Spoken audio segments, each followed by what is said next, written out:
3, 2, 1. Now what?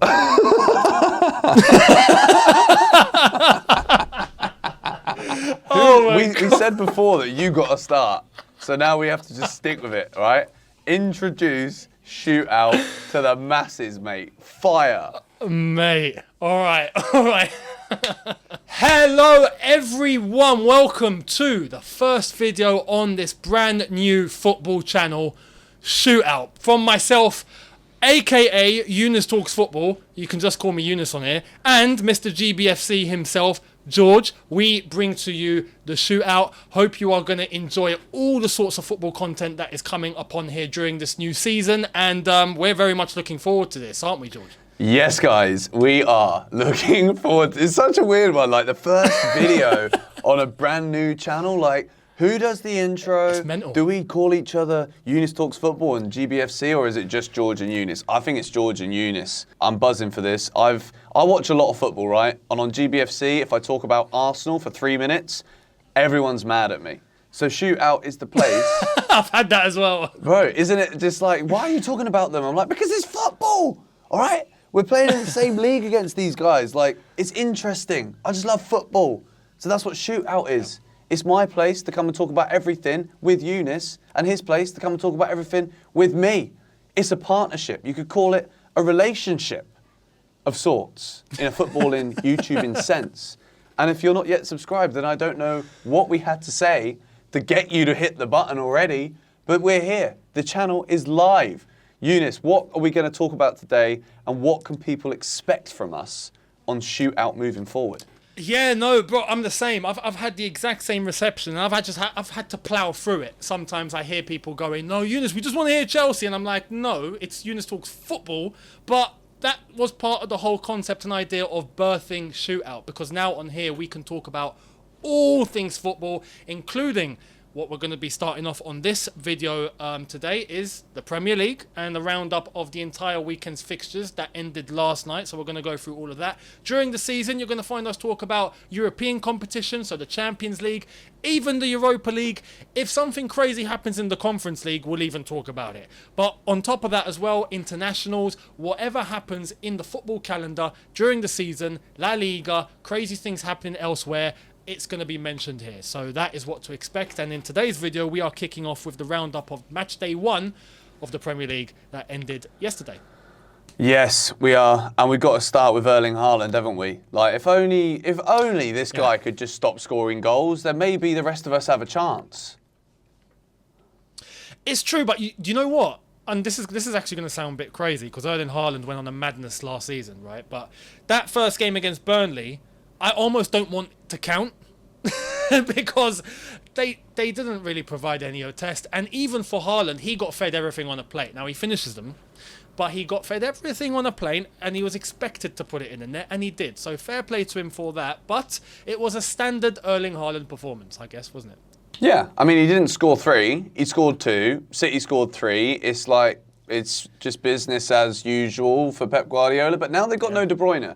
De Bruyne is out for 4 months, which, in my opinion, as much as they've got loads of people to come in and just do a great job and assist Erling himself, like, this is a big loss for City. They've also lost Gundogan, Mahrez, experienced players in their team. Is there any way that, you know, we can take the hype for, let's say, Chelsea from our personal channels and think, like, is there anybody that can catch them? Because if we move to talk about Arsenal, they beat Forest 2-1, but they didn't look very good. No, Arsenal in that first half looked, I thought, good old standard Arsenal. And then I think they made the same mistake they did last season, which was come off the gas and start to get a little bit naive and think that the job is done. And that is what cost them the title last season. So when that happened and Forest scored that goal, I started to think, man, my initial feeling of Arsenal might actually run away with it this season in the long haul could end up in the bin if they make the same mistake again. So with Man City and KDB being out, that's a problem in and of itself. And how are they going to compensate for that? Maybe they dip into the transfer market. For a team that has blockbuster amounts of money like Chelsea do, right? Yeah. I'm surprised I'm not hearing all sorts of craziness happening at Man City, but they might get Paqueta. And that could be the guy that ends up filling in for KDB whilst he's out. So that's probably going to help them. But Arsenal, yeah, Arsenal now with that first game where they got 3 points, but they did come off the gas, and now they got Timber injured. It's a big loss. It's a big loss. Yeah, it is. They also signed Kai Havertz, which is a very interesting signing as well, because I don't know what they're expecting to bring to the team when they bought Kai Havertz, but I mean, I didn't see very much. Bukayo Saka is the star. That goal that he scored, he's actually phenomenal. Like, if there's a player that I really like from another club that isn't Chelsea, Bukayo Saka's that guy. He'd fit right in. I think we should go for him, mate. I don't know why Todd's not picked up the phone already, to be fair. I'm surprised. How much? 250 million? Yeah, we've got honestly, I reckon Arsenal would try and charge 200 million plus for Bukayo Saka. If you think about the footballing world right now, right? English club to English club, rival to rival, Arsenal to Chelsea. Not saying that this is even like what I think Todd should do, and if he doesn't do it, I'm going to be making a video on my YouTube channel, GBFC, talking about why Todd Bowley didn't spend 200 million on Saka. But like, Saka is worth a flipping ton of money, isn't he? Yeah. But he's blockbuster for such a young age.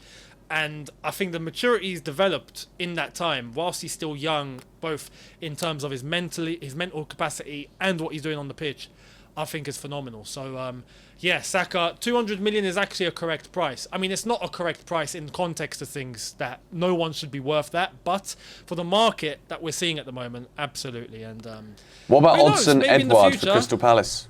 He scored a winning goal against Sheffield United at the weekend. He did. They won 1-0 at Bramall Lane. Big Odsonne. I have to say, personally, I think that result was expected. Was it expected for you? Yeah, I think Sheffield United, they're just like, they've come up, but they've not done anything in the transfer window. They've sold their two best players. Like, what are you doing? Exactly. Like, are you just waiting to go down again, get the bounce back payments for when you get relegated from the Premier League? What's the plan? Like, you can't come to the Premier League. I know it's been a while since you've been here, but it's not been that long. They're in the Premier League a couple of years ago, for goodness sake. They come back up. They do really well last year. And, like, why are you selling Sander Berg? He's one of your best players. You're going down, Sheffield United fans. Bournemouth won, West Ham won, Eunice. Talk to me. West Ham. Chelsea got West Ham at the weekend. We do. And I have to say, I think at the moment, it's bad timing for West Ham. West Ham, I think, have left the transfer window a little too late. For West Ham and what they're probably going to do in the season, it probably doesn't matter as long as they get the players through. But for Chelsea on the weekend, West Ham have had to get their business done long before, and they haven't. They're starting to finally get a move on now after David Moyes kicked up a fuss, but that goes to show exactly why they drew 1-1 against Bournemouth. And that game, I feel like, was pretty... I expected more from West Ham, if I'm being real. And even though they went 1-0 up, I'm expecting a second or a third.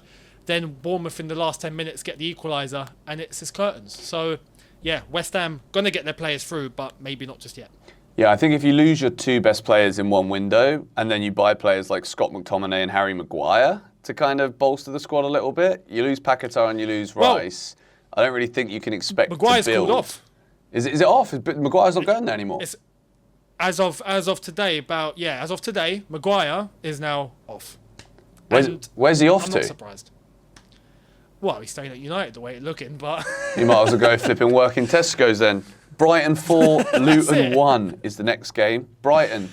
I mean... Brighton. I don't know what I feel about Brighton anymore, you know. Like, we Neither do I. I'm annoyed with them because I'm like, how can you just be so bloody annoying? It's like drawing blood from a stone to get Caicedo, but that's done now. So now that we got him, we can just like, as Chelsea fans, we can chill a little bit, just relax and let Brighton be that team that play really nice football again, that are probably overachieving. Or do we look at Brighton these days and think, well, okay, if you're going to conduct business this way, you're going to sell players, make massive profits on players, be ran incredibly smart and well, do we take Brighton seriously as challengers? They beat Luton 4-1 in the first game of the season.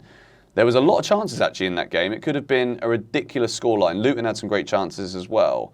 But are Brighton going to be up there at the end of the season the way that people were looking maybe 2/3 through the year last year thinking, can they get Champions League? Are Brighton going to be around that area again, do you think? For me and my expectation of them this season, absolutely. I'm holding them up to that standard now because what they've showed up until now is that they want to operate like a big club. And that's not a dig or anything. Obviously, as a Chelsea fan, you know, you're like, nah, you're not on that level. But for Brighton and where they are looking ambitious and where they want to head to, that is where they should be trying to achieve. So I reckon, they should be held in that regard. And they are playing like it. Whether we like it or not, they're playing like it. And whether they let go of their best players like a Caicedo or whoever, they end up selling for big money. You just know they're going to get the next unknown talent through that's going to end up getting them 150 million next summer. So it's just unreal. Evan Ferguson is a prime example of that. And why now people are just looking at him and going, is he the next Harry Kane? Is he the next one that's going to come through in that striker position that's going to, blockbuster the Premier League now? Could be.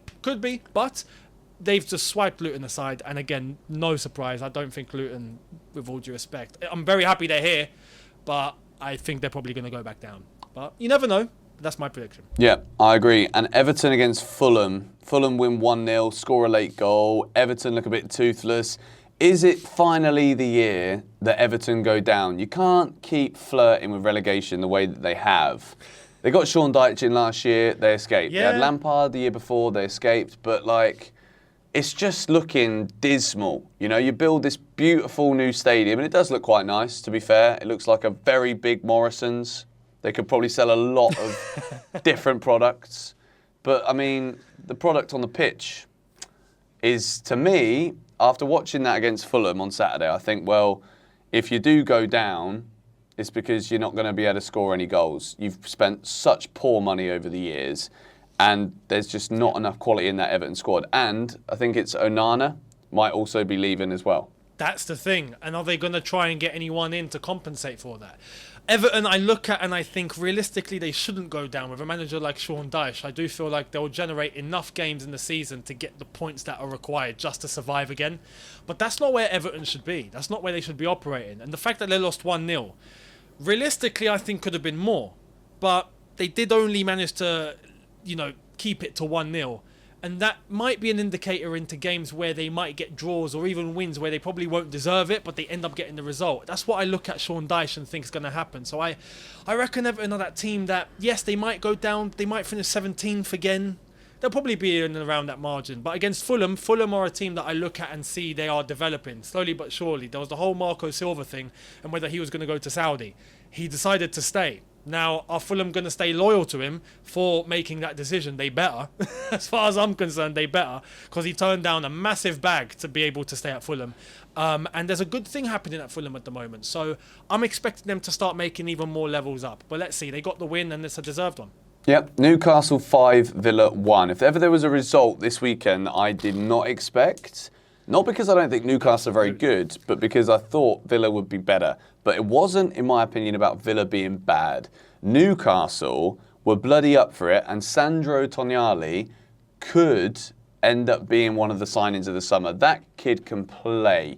Newcastle 5, Villa 1. What a performance from Newcastle at St James's for the first game. Blockbuster. Absolutely blockbuster. We didn't expect that. No one expected that. And I think we're more surprised with Aston Villa conceding 5 than we are with Newcastle scoring 5. Because we kind of expect that from Newcastle. I've always said the way that they are operating now, they are taking their time. But you best believe in 2-3 years they will be in the title race. Yeah. They are turning themselves into a team now that are going to start playing in the Champions League, start performing, and then they're going to stay there. And then they're going to try and get into a title race, and then they're going to stay there. They're getting the signings in, and Tonali is an indicator of exactly where they're heading. He's a fantastic player. Got his first goal in 5 minutes. And even after that, Alexander Isak, beautiful finishes. Harvey Barnes, and new signing, boom, gets on the score sheet in the clutch of it. Aston Villa, I'm surprised. I'm really surprised. But I look at Newcastle and I think, wow, they're looking serious. When no one really thought so during pre-season. So that's a good indicator to show where Newcastle are heading. Yeah, I think that kind of result means anybody who doubted Newcastle is going to be taking them seriously again now. Speaking of taking seriously, a team that I very rarely take seriously, a Tottenham Hotspur, but they got a really good draw away at Brentford, 2-2. I think we've got to take our hats off to Ange Postecoglou. He got a very undeserved point away at Brentford, and Spurs currently looking mid-table, where they probably will be at the end of the season, and it's a good result. You go to Brentford as Tottenham Hotspur, you shouldn't really expect to win. You've got no Harry Kane. Heung-min Son is upset, so he's given away penalties because his best mate has left him. He's the captain. What to expect from Ange Postecoglou? There's going to be lots of goals. You're going to concede even more. Vicario, the goalkeeper for Spurs, made 4 saves. They should have lost 6-2. Don't like Tottenham. I'm not even going to hide that on this channel. There is not any, just because it's not GBFC and it's not Chelsea chat today. We've got Chelsea to talk about next. But like, I don't care, all right? This is our channel and I flipping don't like Spurs. I don't care. If you're a Tottenham fan watching this because, oh, this is the non-Chelsea channel, I don't care.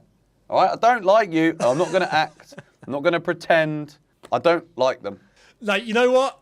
We're going to be fair on this channel, 100%. But it's true. As Chelsea, we can't like them. We can't. However, I will say there's going to be less hostility. Why? Because what you said is correct. I don't think Tottenham are going to achieve much this season. I don't see how it's going to happen. I'm not just saying that. I'm genuinely looking at it and thinking they've let go of Harry Kane. There are some people that actually reckon Tottenham will find a new gear, will have a new breath of life when they finally let go of Harry Kane, because now they can force themselves to move forward. With what? Harry Kane was bagging 30 goals a season for fun at Tottenham. It's insane when you think about it, and you've taken that one thing away. What you left with. And this game against Brentford was crucial. When I look at the fact that they defended the way that they did defend, and Brentford managed to get through after they were 1-0 down, and boom, all of a sudden in 10 minutes they're 2-1 up.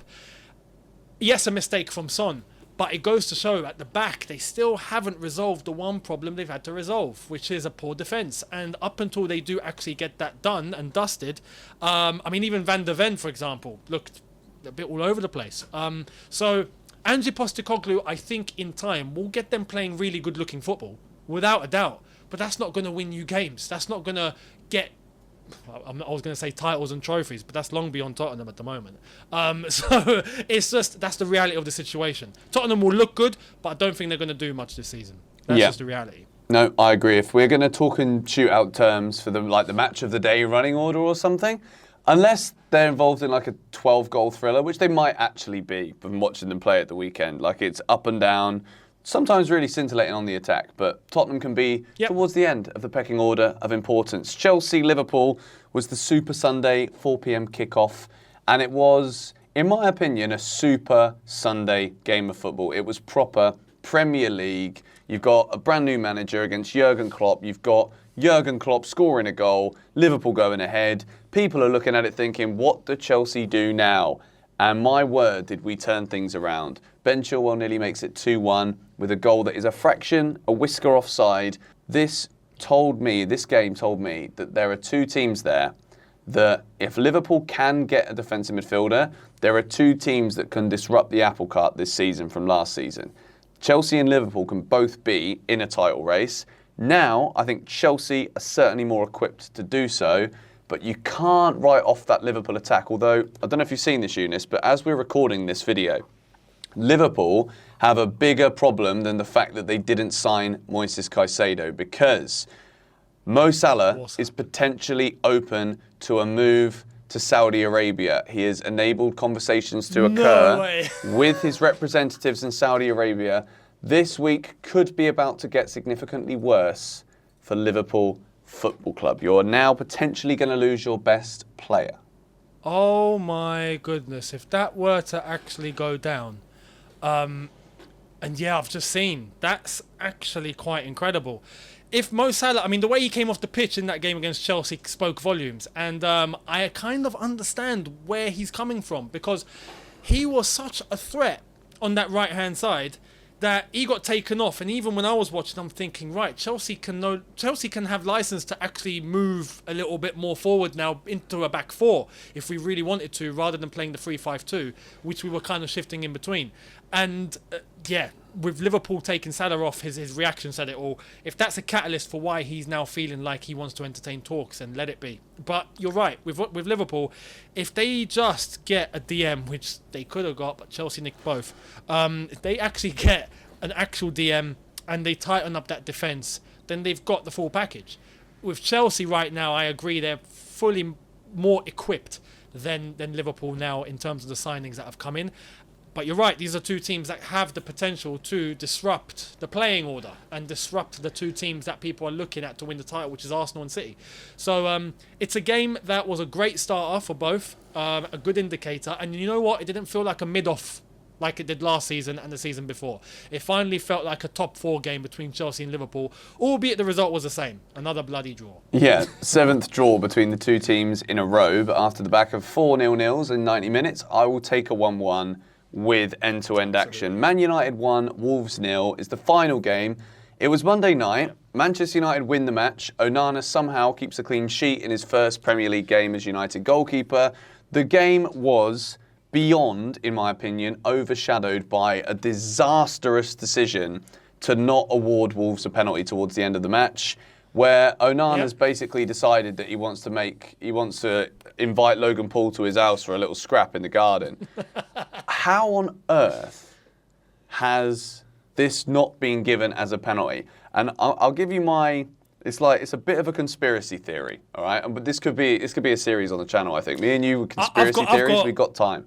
I think we could do this. I've got my own little conspiracy theory about this, so I'm curious. I've not heard yours. Go on. So my thoughts behind why this wasn't given as a penalty when it's actually beyond obvious is because the Premier League are concerned about how entertaining the Premier League will be if Manchester City keep winning every single game. So what do the Premier League need to do? They need to ensure that potential challengers like Manchester United don't drop too many points against potential relegation fodder like Wolverhampton Wanderers. So that Man United can get 3 points to kickstart their season, even if they didn't deserve it, and it was a guaranteed penalty, the referee doesn't give the penalty to Wolves. That's my conspiracy theory. Fair play. I mean, yours, I think, makes a lot more logical sense than mine. Mine is, look, did you see the 3rd kit launch for Man United? I The didn't. video they put out? I didn't.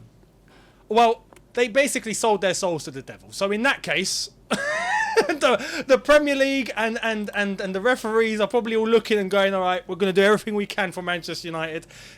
Onana's going to go in for a rugby tackle. We didn't see it. It's not a foul. Play on. So... look, that I don't understand how that wasn't a penalty. I'll be completely real. I don't understand. And what's crazy is Wolves manager after the game actually came out and spoke very, very honestly and said that when I saw it live, I wasn't sure how it wasn't given. I was shocked. And now I'm seeing it again. I still don't understand how it wasn't given. O'Neill, he said that, and he's absolutely spot on. He's like, the guy almost took my striker's head off, and he's absolutely spot on. And the reality is, when you see a challenge like that, and it goes to VAR, and VAR don't take the decision, they just make it look like nothing's happened. And then later on after the game, the manager talks like that, and the body of referees come out and apologise, saying we got it wrong.